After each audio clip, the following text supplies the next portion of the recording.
Hi everyone! Welcome back to Science Fun with your channel name. I'm super excited today because we're going to try a splashy, awesome experiment, sink or float. Have you ever seen a boat floating on water? Or maybe dropped a rock in a pond and watched it zip straight to the bottom? Let's find out why that happens together. So, what makes something sink or float? It's all about something called density. Don't worry, it's not a scary word. Density just means how much stuff is packed inside something compared to its size. Imagine you have two boxes, both the same size. One is stuffed with fluffy feathers, and the other is packed with heavy rocks. Which do you think is heavier? That's right, the box with rocks. The rocks are more dense than the feathers. Water has its own density too.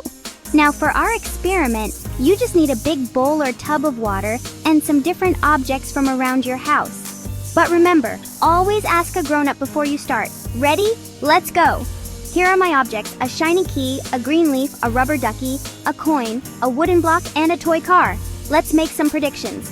First up, the key. What do you think? Will it sink or float? Make your guess. 3, 2, 1, splash! It sank! The key is more dense than water, so it sinks right to the bottom. Next, let's try the leaf. Sink or float? Shout it out, gently placing it. Wow, it floats. That's because the leaf is less dense than water. How about this rubber ducky? Sploosh! Look at it bounce on the surface. Ducky loves the water. Let's try the coin. Ready? Zoom! Sinks right down. Wooden block time. Place it in and it floats. Wood is usually less dense than water.